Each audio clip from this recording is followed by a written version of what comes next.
الحمدللہ رب العالمین والعاقبۃ للمتقین والصلاۃ والسلام علی خاتم النبیین اما بعد فاعوذ باللہ من الشیطان الرجیم بسم اللہ الرحمن الرحیم 18ویں تراویح انشاءاللہ تعالی ہم پڑھیں گے. آج سورہ شورى سے شروع کریں گے اور سورہ فتح کا پہلا رکوع تک جو ہے وہ تلاوت جو ہے وہ کیا جائے گا. سورہ شورى میں اللہ تعالیٰ کہہ رہا ہے پہلے رکوع میں کہ جب انسان زمین پر شرک کرتے ہیں تو آسمان جو ہے غیظ و غضب سے پھٹ پڑنے کے قریب ہوتا ہے. یعنی انسانوں کے اس عمل کی وجہ سے آسمان پر اتنا غصہ ہوتا ہے کہ لگتا ہے کہ یہ پھٹ پڑے گا. اور اللہ تعالیٰ کہہ رہا ہے کہ چونکہ فرشتے آسمان پر اہل زمین کی مغفرت کے لیے مستقل دعائیں کرتے رہتے ہیں تو ان دعاؤں کے نتیجے میں یہ آسمان پھٹتا نہیں ہے. دوسرے رکوع میں اللہ تعالیٰ اقامت دین کو قائم کرنے کا حکم دے رہا ہے.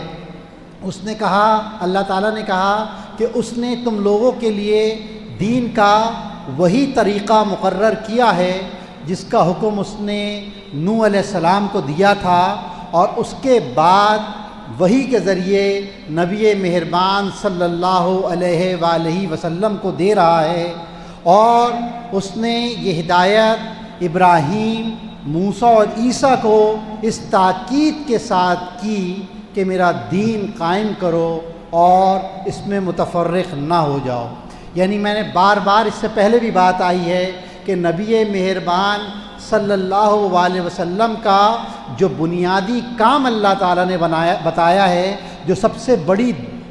جو ان کی سنت ہے وہ یہی ہے کہ اس دنیا میں اللہ کے دین کو نافذ کرنا ہے. جیسے نماز قائم کرنی ہے اقیم الصلاۃ، ویسے اقامت دین کا کام بھی سب پر ہم پر فرض ہے، اور اللہ تعالیٰ نے بار بار ہم کو یہ بات بتائی ہے. تیسرے رکوع میں اللہ تعالیٰ یہ کہہ رہا ہے کہ جو خود ساختہ معبود لوگوں نے بنا لیے ہیں، یہ جھوٹے معبود بنا لیے ہیں، انہوں نے تو کوئی شریعت جو ہے وہ نازل نہیں کی ہے، اس لیے نہ اس پہ کچھ عمل کرنا ہے نہ اس کو نفاذ کرنا ہے، تو کس چیز کی مشقت ہوگی ان جھوٹے معبودوں کے حوالے سے. اور اللہ تعالیٰ کہہ رہا ہے کہ مشرکین چاہتے یہ ہیں کہ یہ جو جھوٹے معبود ہیں وہ دنیا میں بھی ان کے مسائل کو حل کریں اور آخرت میں بھی ان کی شفاعت کریں. چوتھے رکوع میں اللہ تعالیٰ نے ایک بار پھر مسلمانوں کے اوصاف بتائے ہیں کہ مسلمان وہ ہیں جو اللہ پر ایمان لاتے ہیں، جو رب پر بھروسہ کرتے ہیں، بڑے بڑے گناہوں سے اور کھلی بے حیائی کے کاموں سے بچتے ہیں، رب کا حکم مانتے ہیں، غصہ آ جائے تو درگزر کرتے ہیں، نماز قائم کرتے ہیں، اللہ نے جو مال دیا ہے اس میں سے خرچ کرتے ہیں، شورا بینہم، اپنے آپس کے معاملات جو ہیں وہ مشورے سے، مشاورت سے طے کرتے ہیں. جب کوئی زیادتی کرے تو اس کا مقابلہ کرتے ہیں، زیادتی کو برداشت نہیں کرتے، اور کوئی برائی کرے تو اس کا اتنا ہی بدلہ لیتے ہیں جتنا کہ جو ہے اس نے برائی کی تھی. پانچویں رکوع میں اللہ تعالیٰ کہہ رہا ہے کہ اللہ کے حکم پر جو ہے وہ لبیک کہو، اور اللہ کا حکم یہی ہے کہ اللہ کی زمین پر اللہ کا نظام، یہ اللہ کی پکار ہے کہ اللہ کی زمین پر اللہ کا نظام جو ہے وہ نافذ ہونا چاہیے. ایک بار ایک صحابی جو ہیں وہ اللہ کا پیغام لے کر جو ہے وہ ایک بادشاہ کے دربار میں پہنچے تو اس نے کہا کہ تمہارے یہ جو نبی ہیں یہ چاہتے کیا ہیں، ان کا بنیادی مقصد کیا ہے؟ تو ان صحابی نے بڑی اچھی تعریف کی. انہوں نے کہا کہ ہم چاہتے یہ ہیں، ہمارے نبی یہ پیغام لے کر آئے ہیں کہ بندوں کو بندوں کی بندگی سے نکال کر بندوں کی رب کی بندگی میں دینا. یعنی زمین پر کوئی اور خدا نہیں ہوگا، اس زمین پر کسی اور کا نظام نہیں ہوگا. نظام جو ہے یا جو ہمارا دین ہے وہ صرف مسجد تک محدود نہیں ہوگا، بلکہ پارلیمنٹ میں بھی اللہ کا نظام ہوگا، معیشت میں بھی اللہ کا نظام ہوگا، بازاروں میں بھی اللہ ہی کا نظام ہوگا. اسی کام کے لیے اللہ کے رسول اس دنیا میں آئے ہیں، ورنہ تسبیح اور تحلیل کرنے کے لیے فرشتے بہت تھے جس وقت اللہ تعالیٰ نے حضرت آدم کو بنایا تو فرشتوں نے یہی کہا کہ تسبیح اور تہلیل اور تیری عبادت کے لیے ہم موجود ہیں، تو اللہ نے کہا جو بات میں جانتا ہوں وہ تم نہیں جانتے۔ تو دین صرف مسجد کے لیے نہیں ہے، بلکہ دین پورے معاشرے میں نافذ ہونے کے لیے ہے، اور دین جو ہے وہ اتنی خدا نخواستہ گری پڑی چیز نہیں ہے کہ اس کو صرف ہم کسی خاص مخصوص طریقے میں جو ہے وہ ہم بند کر دیں، بلکہ اس کو پورے معاشرے کے اندر جو ہے نافذ کرنا ہے، اور یہی اللہ کی پکار ہے۔ اس کے بعد سورہ زخرف شروع ہوتی ہے۔ اللہ تعالیٰ نے کہا ہے پچھلے بھی بہت سرکش قومیں جو ہیں وہ گزر چکی ہیں، جنہوں نے رسولوں کی تکذیب کی، ان کا مذاق اڑایا، اور یہ لوگ وسائل میں اور طاقت میں دونوں چیزوں میں ان مکہ والوں سے بہت آگے تھے، اور جب اللہ تعالیٰ نے ان کو تباہ و برباد کر دیا، ان کا نام و نشان تک مٹا دیا، تو اگر مکہ والوں نے اصلاح اپنی نہیں کی تو ان کو بھی اسی انجام سے دوچار ہونا پڑے گا۔ پھر اللہ تعالیٰ نے اپنے احسانات گنوائے ہیں کہ ہم نے زمین کو تمہارے لیے بچھونا بنا دیا، اور اس میں ہم نے قدرتی راستے بنائے، آسمان سے ہم نے تمہارے لیے پانی نازل کیا، اور طرح طرح کی نباتات اور پھل تمہارے لیے اگائے، کشتیوں کو تمہارے لیے مسخر کر دیا، جانوروں کو تمہارے لیے مسخر کر دیا جس پر تم سواری کرتے ہو، اور تم دعا پڑھتے ہو سبحان الذی سخر لنا ھذا وما كنا له مقرنین وانا الی ربنا لمنقلبون۔ اے اللہ تعالیٰ تو نے اس سواری کو ہمارے لیے مسخر کر دیا، ورنہ ہمارے اندر اس چیز کی طاقت نہیں تھی، اور ہمیں اپنے رب کی طرف پلٹ کر جانا ہے۔ ہمارے بچے اسکول جائیں، کالج جائیں، یونیورسٹی جائیں، ہم جاب کے لیے جائیں، بزنس کے لیے جائیں، کسی بزنس ٹور پہ شہر سے باہر چلے جائیں، رشتہ داروں سے ملنے کے لیے چلے جائیں، یا بیرون ملک چلے جائیں، حج کے لیے جائیں، عمرے کے لیے جائیں، امریکہ جائیں یا یورپ جائیں، واپس پلٹ کے ہمیں گھر ہی آنا ہوتا ہے۔ شام میں آئیں، ایک ہفتے بعد آئیں، ایک مہینے بعد آئیں، مگر واپسی کا سفر ہمیں گھر کا ہی کرنا ہوتا ہے۔ تو اللہ تعالیٰ بھی یہی کہہ رہا ہے کہ تمہیں واپس پلٹ کر میرے پاس آنا ہے، اس دنیا میں کوئی ہمیشہ ہمیشہ کے لیے نہیں رہ جانا۔ دن میں تم اگر 4 دفعہ سواری پہ بیٹھتے ہو تو بار بار اس بات کو ریوائز کرتے ہو، بار بار اس کا اعادہ کرتے ہو کہ پلٹ کر مجھے اپنے رب کے پاس جانا ہے، اور رب کے پاس جب پلٹ کر جانا ہے تو پھر وہ جواب دہی بھی آپ سے کرے گا، ہم سے کرے گا، اور پوچھے گا کہ زندگی اور یہ جوانی ہم نے کہاں گزاری اور کن کاموں میں گزاری۔ اس کے بعد دوسرے رکوع میں اللہ تعالیٰ بتا رہا ہے کہ اللہ کا اذن اور اللہ کی رضا 2 مختلف چیزیں ہیں۔ اللہ کا اذن اور اللہ کی رضا 2 مختلف چیزیں ہیں۔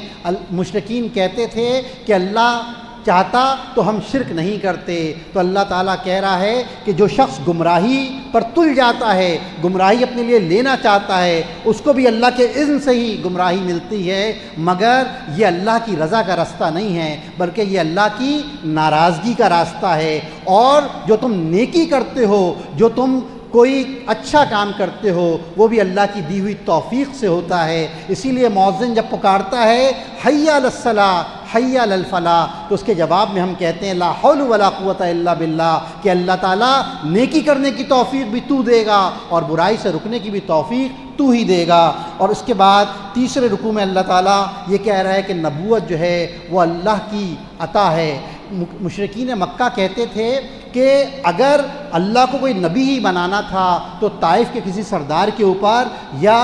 مکہ کے کسی سردار کے اوپر جو ہے وہ نبوت کو اتارنا چاہیے تھا۔ اللہ تعالیٰ کہہ رہا ہے کہ اللہ تعالیٰ مال و دولت دیکھ کر نبوت عطا نہیں کرتا، بلکہ وہ تو کردار کی پاکیزگی دیکھ کر نبوت عطا کرتا ہے۔ یہ بھی بہت عجیب بات ہے، اگر غور کریں تو میں حیران ہوتا ہوں کہ جتنے بھی منکرین حق ہیں ان سب کی مینٹلٹی، ان سب کی ذہنیت ایک ہی طرح کی ہے، چاہے قوم نوح کے لوگ ہوں، قوم لوط کے لوگ ہوں، عاد و ثمود کے لوگ ہوں، آل فرعون کے لوگ ہوں، حضرت شعیب علیہ السلام کی قوم کے لوگ ہوں، سب کی مینٹلٹی ایک تھی۔ آپ کو یاد ہے کہ سورہ بقرہ میں جب ہم طالوت اور جالوت کا قصہ پڑھ رہے تھے، اور اس وقت کے نبی حضرت سموئیل علیہ السلام نے جو ہے وہ طالوت کو جو ہے وہ سردار بنا دیا تھا تو ان لوگوں نے یہی اعتراض کیا تھا کہ یہ تو عام انسان ہے، یہ تو سردار نہیں ہے، اس کو آپ نے ہمارا حکمران کیسے بنا دیا؟ تو انہوں نے جواب یہی دیا تھا، تو حکمرانی کے لیے علم چاہیے، تقویٰ چاہیے،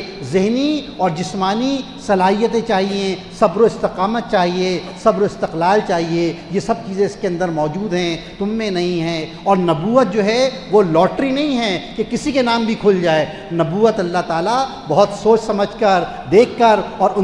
انسان کے اندر وہ تمام کوالٹیز کو پیدا کرنے کے بعد نبوت جو ہے وہ عطا کرتا ہے۔ اسی بات کا اللہ تعالیٰ نے جواب دیا ہے، اور اللہ تعالیٰ نے چوتھے رکوع میں کہا ہے کہ جو شخص میری یاد سے غافل ہوتا ہے اس کے اوپر اللہ تعالیٰ شیطان کو مسلط کر دیتا ہے۔ پانچویں رکوع میں آل فرعون کا اللہ تعالیٰ نے ذکر کیا ہے کہ حضرت موسیٰ علیہ السلام فرعون کے پاس آئے، تکذیب کی، اللہ تعالیٰ نے بڑے عذاب سے پہلے چھوٹے چھوٹے عذاب بھیجے، کبھی ٹڈی دل کا عذاب بھیجا، کبھی مینڈک کا عذاب بھیجا، کبھی خون کا عذاب بھیجا، کبھی سرسریاں پھیلا دیں، کبھی طوفان بھیجا، لیکن وہ لوگ نہیں مانے، اور اللہ تعالیٰ نے آخرکار ان سب کو جمع کر کے غرق کر دیا۔ اور چھٹے رکوع میں اللہ تعالیٰ یہ کہہ رہا ہے کہ حضرت عیسیٰ علیہ السلام کی پیدائش جو ہے وہ قیامت کی نشانیوں میں سے ایک نشانی ہے۔ ساتویں رکوع میں اللہ تعالیٰ یہ کہہ رہا ہے کہ جو لوگ فرما برداری کریں گے، اللہ کی فرما برداری کریں گے، وہ دائمی جنتوں میں رہیں گے، ہمیشہ ابدی نعمتوں میں رہیں گے، اور جو برے اعمال کریں گے، اللہ کی نافرمانی کریں گے، ناشکریاں کریں گے، سرکشی کریں گے، اس کو اللہ تعالیٰ ہمیشہ ہمیشہ کے لیے جہنم میں ڈال دے گا۔ سورہ دخان اس کے بعد شروع ہوتی ہے، اللہ تعالیٰ جو ہے وہ بتاتا ہے کہ ہم نے اس قرآن کو ایک انتہائی برکت والی رات میں نازل کیا، جیسے سورہ قدر میں بھی اللہ تعالیٰ کہتا ہے انا انزلناہ فی لیلۃ القدر، بہت ہی قدر والی رات میں جو ہے اللہ تعالیٰ نے اس قرآن کو نازل کیا۔ تو یہاں پہ بھی وہ یہی بات کر رہا ہے کہ ہم نے اس کو انتہائی برکت والی رات میں جو ہے وہ نازل کیا ہے۔ اس کے بعد آل فرعون کا ایک بار پھر ذکر ہے، اور اللہ تعالیٰ بتا رہا ہے کہ فرعون کو جب اللہ تعالیٰ نے ڈبو دیا اور وہ غرق ہو گئی پوری قوم، تو وہ بڑی بڑی نعمتیں چھوڑ کر گئے، چشمے اور باغات اور کھیت و کھلیان اور مویشیاں اور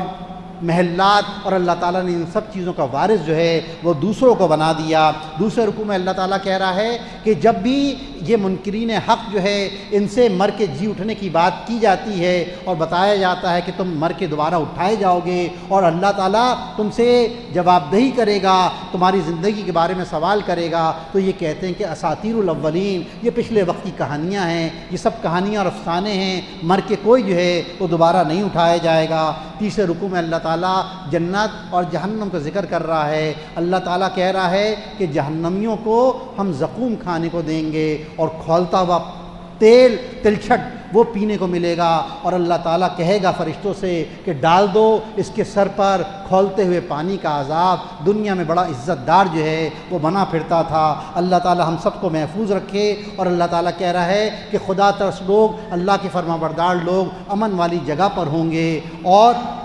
باغوں اور چشموں کے درمیان ہوں گے، حریر اور ریشم کے لباس پہنے ہوئے ہوں گے، گوری گوری چشم آہو حوروں سے اللہ تعالیٰ ان کے نکاح کر دیں گے، اور ہر لذیذ چیز وہ طلب کر رہے ہوں گے۔ جہنم سے جو بچ گیا، جنت میں جو داخل ہو گیا، اس نے بڑی کامیابی جو ہے وہ حاصل کر لی۔ سورۃ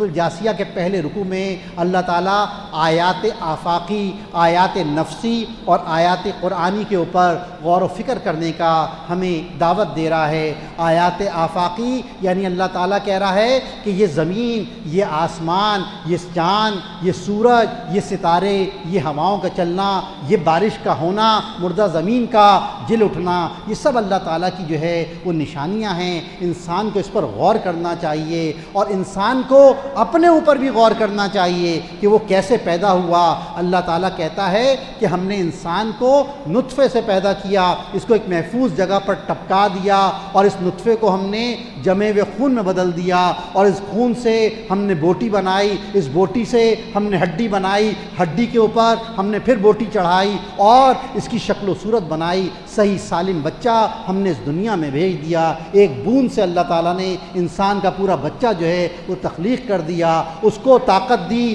اس کو پہلے وہ ضعیف تھا، طاقت ملی، پھر وہ ضعیف ہو گیا۔ کیوں نہیں انسان اپنے آپ کے اوپر غور کرتا ہے؟ کیوں قرآنی آیات پر غور نہیں کرتا؟ پھر اللہ تعالیٰ کہہ رہا ہے کہ دنیا کی تمام چیزیں اللہ تعالیٰ نے تمہارے لیے مسخر کر دی ہیں۔ یہ سورج نکلتا ہے اور سورج کی تپش سے پانی ایواپریٹ ہوتا ہے، سمندر کا پانی ایواپریٹ ہو کر اوپر جاتا ہے اور وہاں جا کے کنڈنسیشن کا عمل ہوتا ہے، پانی ٹھنڈا ہوتا ہے۔ پہلے پانی لکوڈ فارم میں تھا، ایواپریٹ ہوا، گیسیس فارم میں آیا، اوپر گیا، ٹھنڈا ہوا، کنڈنسیشن ہوئی، اس کی اسٹیٹ پھر چینج ہو گئی اور دوبارہ وہ گیس سے لکوڈ کے اندر کنورٹ ہو گیا۔ اللہ تعالیٰ نے بادلوں کو جوڑ دیا، پازیٹیو اور نیگیٹو چارج کو قریب کیا، دھماکہ ہوا، اسپارک ہوا، بارش ہو گئی، اور اللہ تعالیٰ نے یہ بارش کہیں پانی کی صورت میں میدانوں میں برسائی، کہیں برف باری کی صورت میں پہاڑوں پہ برسائی، گلیشیئر بنے، گرمیاں آئیں، پانی پگھلا، اور پانی پگھل کے جو ہے وہ دریاؤں، نہروں، چشموں، ندی نالوں کے ذریعے سے ہم سب تک پہنچا۔ ہم نے پانی پیا، ہم نے کپڑے دھوئے، ہم نے نہائے، ہم نے انڈسٹریز میں سارا کام کیا۔ اس وقت دنیا کی آبادی 7.88 بلین ہے، 7 ارب 88 کروڑ کی دنیا کی آبادی ہے۔ ہر انسان پانی استعمال کر رہا ہے، جانور پانی استعمال کر رہے ہیں، انڈسٹریز میں پانی استعمال ہو رہا ہے، لیکن اللہ کا یہ کمال ہے کہ جو کروڑوں سال پہلے اللہ تعالیٰ نے جو پانی اتارا تھا اس کا ایک قطرہ نہ کم ہوا ہے نہ زیادہ ہوا ہے۔ سارے لوگ پانی استعمال کرتے ہیں، ساری مخلوقات پانی استعمال کرتی ہیں، اور وہ پانی دوبارہ اسی طریقے سے محفوظ ہو کر پہنچ جاتا ہے۔ کتنا بڑا خالق ہے، کتنا بڑا کمال ہے، کیسے اس نے سورج کو مسخر کر دیا۔ سورج پودوں پر پڑتا ہے، کلوروفل کے ذریعے سے پودے جو ہیں وہ اپنی غذا تیار کرتے ہیں اور آکسیجن گیس جو ہے وہ خارج کرتے ہیں۔ یہ آکسیجن گیس جو ہے وہ ہم انہیل کر لیتے ہیں اور ہم کاربن ڈائی آکسائڈ گیس جو ہے وہ خارج کرتے ہیں۔ یہ سارے کے سارے پودے جو ہیں اس کو ایبزارب کر لیتے ہیں۔ کیسا زبردست سائیکل ہے کہ اگر یہ پودے نہیں ہوتے تو انسانوں کی زندگی کس طریقے سے کیسے چل سکتی تھی۔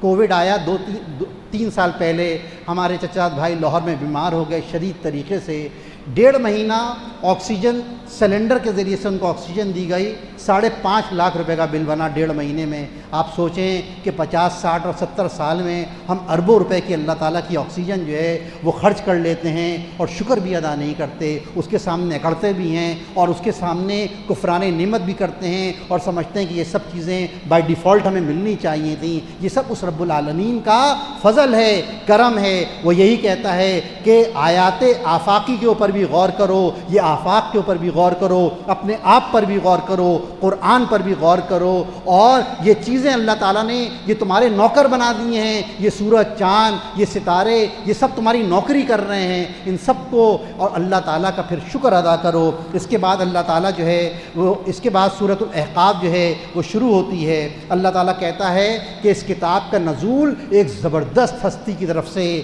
ہوا ہے، اور جن ہستیوں کو تم اللہ کو چھوڑ کر پکار رہے ہو انہوں نے بتاؤ کہ کیا چیز جو ہے وہ پیدا کی ہے۔ اور اللہ کے رسول ایسے ہی ایک رسول ہیں جیسے پچھلے رسول گزر چکے ہیں۔ دوسرے رکوع میں اللہ تعالیٰ 2 انسانی رویوں کا تذکرہ کر رہا ہے کہ ایک شخص ہے جس کو اللہ تعالیٰ نے 40 سال کی عمر میں پہنچتا ہے اور بالکل میچیور ہو جاتا ہے، اللہ کے حق کو پہچانتا ہے، اپنے والدین کے حق کو پہچانتا ہے، اللہ کا بھی حق شناس ہے، والدین کا بھی حق شناس ہے، اور والدین کے ساتھ نیک سلوک کرتا ہے اور اللہ کی بھی عبادت کرتا ہے اور اللہ سے دعا کرتا ہے کہ اللہ تعالیٰ مجھے ناشکری سے بچا، والدین کا حق ادا کرنے والا بنا، اور میری اولاد کو بھی نیکی کے راستے پر چلا۔ تو اللہ تعالیٰ کہتا ہے کہ اس رویے والے انسان کو اللہ تعالیٰ جنت میں داخل کرے گا۔ اور دوسرا رویہ ہے جو نہ اللہ کو پہچانتا ہے، نہ اپنے والدین کا حق ادا کرتا ہے، ان سے بدتمیزی کرتا ہے، اور اس بات پر یقین نہیں رکھتا کہ مر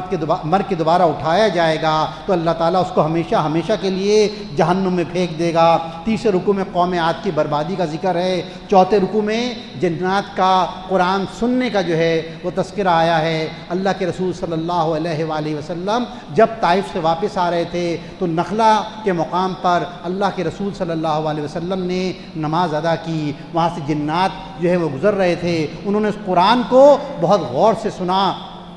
اللہ کے رسول صلی اللہ علیہ وسلم کے سامنے حاضر نہیں ہوئے، اللہ کے رسول کو پتہ نہیں چلا کہ جنات نے یہ قرآن سنا ہے۔ اللہ کے رسول کو بعد میں اللہ تعالیٰ نے وحی کے ذریعے بتایا کہ جنوں کی ایک جماعت نے آپ کا یہ قرآن سنا تھا، اور ان جنات نے اپنی قوم کے پاس جا کے کہا کہ اے قوم کے لوگوں، اس دائمی حق پر ایمان لے آؤ اور اس صاحب قرآن پر بھی ایمان لے آؤ، اللہ تعالیٰ ایمان لانے والوں کے ہر گناہ کو معاف کر دے گا۔ اس کے بعد سورہ محمد شروع ہوتی ہے، اور سورہ محمد کے پہلے رکوع میں اللہ تعالیٰ مسلمانوں کو حکم دے رہا ہے کہ جب کافروں سے جنگ کے دوران مٹ بھیڑ ہو تو پہلے ان کی اچھی طرح سے گردنیں مارنا، اس کے بعد قیدیوں کو پکڑنا، اور قیدیوں کو باندھنے کے بعد پھر تمہارے اوپر تمہاری مرضی ہے کہ ان سے فدیہ لو یا ان کا احسان کا ان سے رویہ رکھو۔ یعنی پہلے جنگ جب تک ختم نہیں ہو جاتی اس وقت تک قیدی پکڑنے کی کوشش نہیں کرنا، پہلا کام یہ ہے کہ ان کافروں کی گردنیں مارنی ہے۔ دوسرے رکوع میں اللہ تعالیٰ نے جنت اور جہنم کا تذکرہ کیا ہے۔ تیسرے رکوع میں اللہ تعالیٰ نے منافقین کا طرز عمل بتایا ہے کہ یہ لوگ پہلے تو بہت جہاد کی بات کرتے تھے، اب جب جہاد کا حکم آ گیا ہے تو ان کے چہروں پر ایسا لگ رہا ہے جیسے موت چھا گئی ہے۔ اور چوتھے رکوع میں اللہ تعالیٰ کہہ رہا ہے کہ ایمان والو، اللہ اور اس کے رسول کی اطاعت کرو، اپنے اعمال کو برباد نہ کر دو۔ اگر تم نے منہ موڑا تو اللہ تعالیٰ تمہاری جگہ دوسری قوم کو لے آئے گا۔ آج سورہ فتح کا جو ہے وہ پہلا رکوع پڑھیں گے، لیکن جو ہے وہ اس کا ایک تاریخی پس منظر ہے، تو انشاءاللہ تعالیٰ اس کو کل ہی بیان کریں گے، اور اس کی جو بھی تھوڑی بہت مختصر تفسیر ہے وہ بیان کریں گے۔ وآخر دعوانا ان الحمدللہ رب العالمین۔